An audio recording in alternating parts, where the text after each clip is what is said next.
ಅಡಿಕೆಯಲ್ಲಿ ಸಿಂಗಾರ ಮತ್ತು ಹಿಂಗಾರ ಒಣಗುವ ರೋಗ ಮತ್ತು ನಿರ್ವಹಣೆ. ಈ ರೋಗವು ರಾಜ್ಯದ ಎಲ್ಲಾ ಜಿಲ್ಲೆಗಳಲ್ಲಿ ಸಾಮಾನ್ಯವಾಗಿ ಕಂಡುಬರುವ ರೋಗವಾಗಿದೆ. ಈ ರೋಗವು ಪ್ರತಿ ವರ್ಷ ಪೂರ್ತಿ ಅಡಿಕೆ ಮರಗಳಲ್ಲಿ ಕಂಡುಬರುತ್ತವೆ. ಈ ರೋಗವು ಕೊಲೆಟ್ರೋಟ್ರೈಕಮ್ ಗ್ಲಿಯೋಸ್ಪೊರೈಡಿಸ್ ಎಂಬ ಶಿಲೀಂಧ್ರದಿಂದ ಉಂಟಾಗುತ್ತದೆ.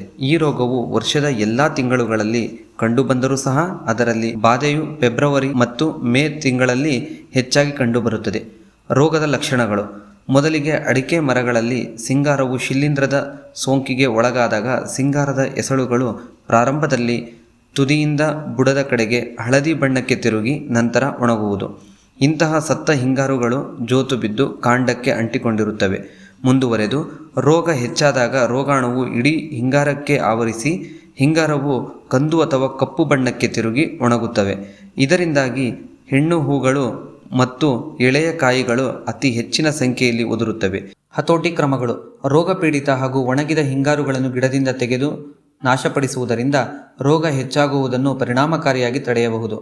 3 ಗ್ರಾಂ ಮ್ಯಾಂಕೋಸೆಬ್ ಅಥವಾ 2 ಗ್ರಾಂ ಝೈನೆಮ್ ಅಥವಾ 2 ಗ್ರಾಂ ಪ್ರೋಪಿನೆಮ್ 1 ಮಿಲಿ ರಾಳ ಅಥವಾ ಅಂಟಿನ ಜೊತೆ ಪ್ರತಿ ಲೀಟರ್ ನೀರಿನಲ್ಲಿ ಬೆರೆಸಿ ಹಿಂಗಾರ ಬಿಡುವ ಸಮಯದಲ್ಲಿ ಗಿಡಗಳಿಗೆ ಸಿಂಪಡಿಸುವುದರಿಂದ ಈ ರೋಗವನ್ನು ತಡೆಯಬಹುದು. ಅಡಿಕೆಯಲ್ಲಿ ಹಿಡಿಮುಂಡಿಗೆ ರೋಗದ ನಿರ್ವಹಣೆ. ಅಡಿಕೆ ಬೆಳೆಯುವ ಮೈದಾನ ಪ್ರದೇಶಗಳಲ್ಲಿ ಅತಿ ಹೆಚ್ಚು ನಷ್ಟ ಉಂಟು ಮಾಡುತ್ತಿರುವ ರೋಗವೆಂದರೆ ಹಿಡಿಮುಂಡಿಗೆ ರೋಗ. ಇದು ಫೈಟೋಪ್ಲಾಸ್ಮಾ ಎಂಬ ರೋಗಾಣುವಿನಿಂದ ಬರುತ್ತದೆ ಮತ್ತು ಮಣ್ಣಿನಲ್ಲಿರುವ ಪೋಷಕಾಂಶಗಳು ಗಿಡಗಳಿಗೆ ದೊರಕದೇ ಇರುವುದು ಸಹ ಪ್ರಮುಖ ಕಾರಣವೆಂದು ತಿಳಿದು ಬಂದಿದೆ. ಹಿಡಿಮುಂಡಿಗೆ ರೋಗದ ಲಕ್ಷಣಗಳು: ಈ ರೋಗ ಸಾಮಾನ್ಯವಾಗಿ 5 ವರ್ಷ ಅಥವಾ ಅದಕ್ಕೂ ಮೇಲ್ಪಟ್ಟ ಮರಗಳಲ್ಲಿ ಕಂಡುಬರುತ್ತದೆ.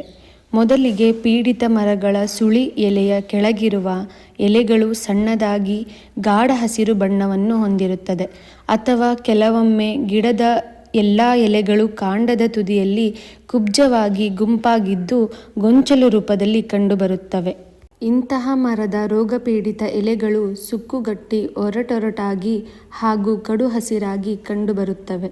ಒಮ್ಮೆ ಈ ರೋಗ ಗಿಡಗಳಿಗೆ ಬಂದ ನಂತರ ಬರುವ ಎಲ್ಲ ಹೊಸ ಎಲೆಗಳು ಸಹ ಕುಬ್ಜವಾಗಿರುತ್ತವೆ ಹಾಗೂ ಅಂತಹ ಗಿಡಗಳ ಸುಳಿಯ ಭಾಗದಲ್ಲಿ ನೀರು ಕಂಡುಬಂದು ಕೆಲವೊಮ್ಮೆ ಎಲೆಯ ಬುಡಭಾಗ ಕಪ್ಪಾಗಿ ಕೊಳೆತಿರುವಂತೆ ಕಂಡುಬರುತ್ತವೆ. ರೋಗಪೀಡಿತ ಮರಗಳ ಗಣ್ಣುಗಳ ಅಂತರ ತೀವ್ರವಾಗಿ ಕಡಿಮೆಯಾಗಿ 1 ರಿಂದ 2.5 ಇಂಚು ಇರುತ್ತದೆ ಹಾಗೂ ಬೇರುಗಳು ತೀರಾ ಸಣ್ಣದಾಗಿ ಕಪ್ಪಾಗಿ ಸತ್ತು ಹೋಗಿರುವುದು ಕಂಡುಬರುತ್ತದೆ.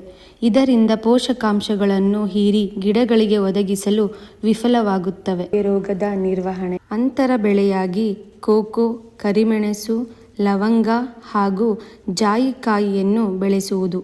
ಮಣ್ಣು ಪರೀಕ್ಷೆ ಮಾಡಿಸಿ ಹುಳಿ ಮಣ್ಣಿಗೆ ಮಳೆಗಾಲಕ್ಕೆ 15 ದಿನ ಮೊದಲು ಶಿಫಾರಸು ಮಾಡಿದ ಕೃಷಿ ಸುಣ್ಣವನ್ನು ಕೊಡುವುದು. ಮಣ್ಣಿನ ಗುಣಕ್ಕೆ ಅನುಸಾರವಾಗಿ ಯೋಗ್ಯ ರೀತಿಯ ಬಸಿಗಾಲುವೆಗಳನ್ನು ಮಾಡುವುದು.